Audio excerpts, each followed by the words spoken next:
Hello guys, today the topic we will discuss about balanced chemical equation. आज हम chemical equation को balance करेंगे। तो मैंने 5 केमिकल इक्वेशन लिए हैं अलग अलग टाइप की। तो देखिए मैं कैसे बैलेंस करती हूँ। हम पहले इक्वेशन को बैलेंस करते हैं। सबसे पहले हमने किसी भी केमिकल रिएक्शन के इक्वेशन के रिएक्टेंट्स और प्रोडक्ट्स लिख लेने हैं। सेकेंडली, जितने भी एलिमेंट्स आपके पास हैं जैसे कार्बन, ऑक्सीजन, इनके कोफिशिएंट मान लो कि इसका ए है, ये बी मोल है हमारे पास और ये सी मोल है। अब हम एक छोटी सी टेबल बनाएंगे। यहां पर हम लिखेंगे एलिमेंट्स। हमारे पास एलिमेंट्स है कार्बन, ऑक्सीजन, बस 2 ही एलिमेंट्स है हमारे पास इस इक्वेशन में। अब हम लिखेंगे रिएक्टेंट में हमारे पास क्या है। रिएक्टेंट में हमारे पास कार्बन है A और ऑक्सीजन है 2B। यहां पे लिखो प्रोडक्ट। प्रोडक्ट में हमारे पास कार्बन है C और ऑक्सीजन है 2C। अब हमने ये जो वेरिएबल लेट किए हैं A, B एंड C, तो जो हमारे पास सिंगल वेरिएबल है उसको हम 1 लेट कर लेंगे। Let A is equal to 1। Then हमारे पास कार्बन के लिए क्या इक्वेशन बन रही है, A is equal to C। तो यहाँ पर A अगर 1 है तो C भी क्या हो गया 1। तो हमारे पास A की वैल्यू आ गई, C की वैल्यू आ गई। ओके, अब O के लिए हमारे पास क्या इक्वेशन बन रही है, 2B is equal to 2C। आपके पास C की वैल्यू है, put the value of C in equation this. So 2B is equal to 2 into 1, B is equal to 2 और ये 2 इसके डिवाइड में आ जाएगा और आपके पास B की वैल्यू क्या आ गई 1। तो अब आपके पास A, B और C तीनों की वैल्यू आ गई। ये वैल्यू आप इस इक्वेशन में पुट कर देंगे।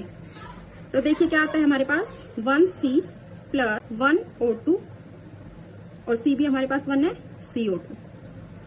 तो फाइनल हमारे पास केमिकल इक्वेशन क्या आ गई, C प्लस O2 CO2। वैसे ही ऑलरेडी बैलेंस्ड थी, तो एक इस तरह से आप इक्वेशन को कर सकते हैं। अब ये आपके पास एक बैलेंस्ड इक्वेशन है। ये मैंने एक एग्जांपल बैलेंस्ड इक्वेशन का करके दिखाया है। अब आप इसी तरीके से सेकंड इक्वेशन को भी बैलेंस कर सकते हैं। Fe प्लस H2O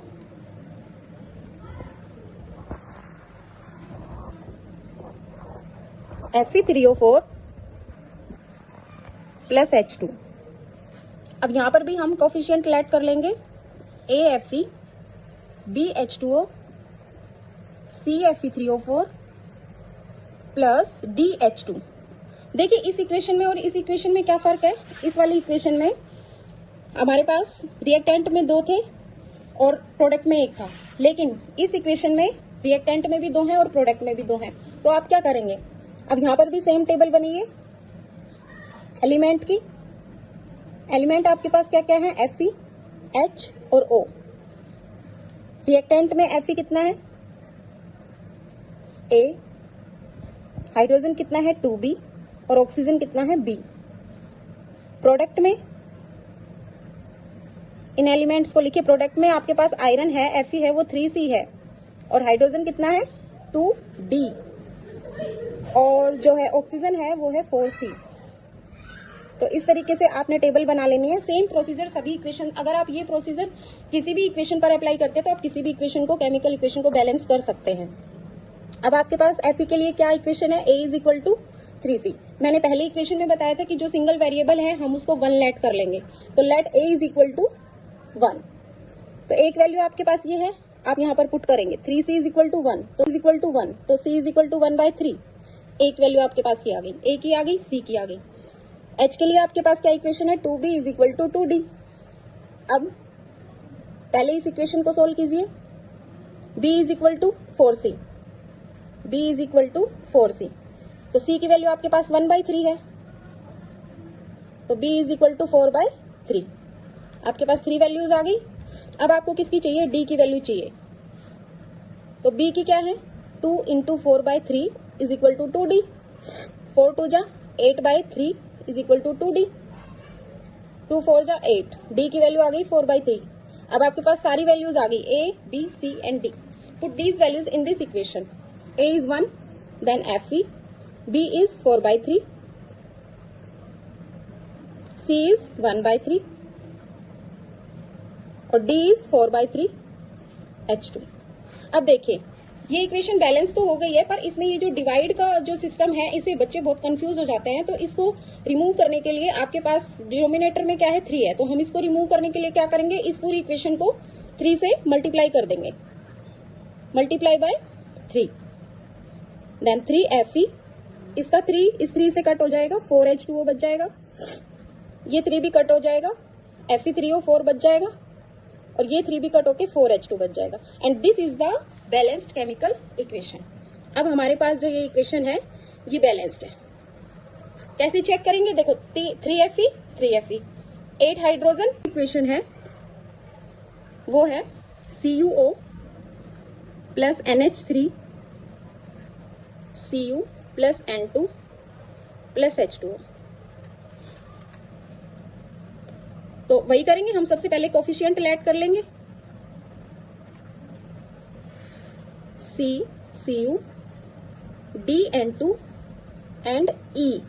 अब देखो इस इक्वेशन में और ऊपर वाली इक्वेशन में क्या फर्क है, ऊपर वाली इक्वेशन में हमारे पास प्रोडक्ट में 2 ही थे बस, लेकिन इसमें प्रोडक्ट में हमारे पास 3 है, 3 प्रोडक्ट हैं। तो इसमें कैसे करेंगे, वही टेबल बनाएंगे, एलिमेंट कॉपर है, ऑक्सीजन है, नाइट्रोजन है, हाइड्रोजन है। रिएक्टेंट कॉपर कितना है, A है, ऑक्सीजन कितना है, A है, नाइट्रोजन कितना है, B है और हाइड्रोजन कितना है, 3B है। प्रोडक्ट में कॉपर कितना है, C है, नाइट्रोजन कितना है, 2D है, ऑक्सीजन कितना है, E है और हाइड्रोजन कितना है, 2E है। तो इस तरीके से आप एक टेबल प्रिपेयर करेंगे। After that let A is equal to 1। चलो यहाँ पे C को मान लेते हैं, हम हर बार A को ही मानते हैं, आज C को मानेंगे।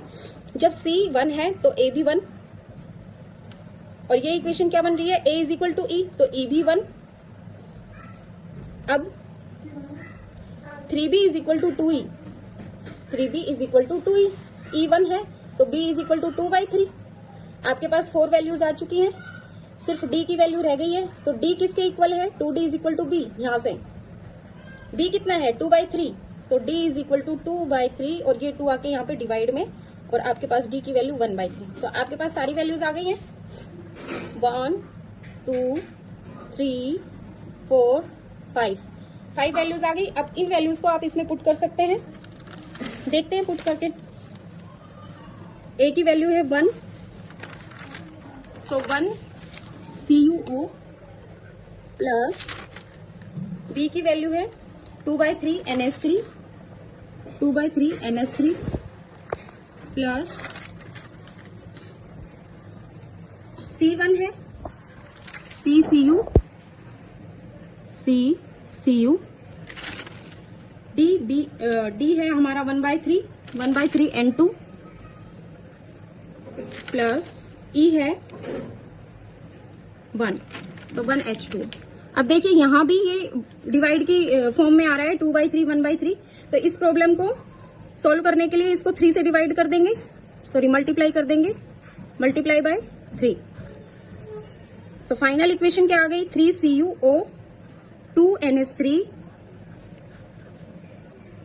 C की क्या वैल्यू थी हमारे पास 1 Cu, सॉरी 3 आ जाएगा, 1 की 3 से करेंगे Cu, ये 1 N2 and 3H2O। This is a balanced chemical equation. So मैंने 3 इक्वेशन सॉल्व करके दिखाई है, ये 2 इक्वेशन आपके पास होमवर्क के लिए हैं। आई थिंक आपको ये प्रोसेस, ये तरीका समझ में आया होगा बैलेंस करने का केमिकल इक्वेशन। अगर फिर भी नहीं आया है तो आप कमेंट कर सकते हैं, आप इसका स्क्रीनशॉट ले लीजिए इन इक्वेशंस का, और बाकी की जो 4th और 5th इक्वेशन है इसको सॉल्व करके दिखाइए। Okay, thank you.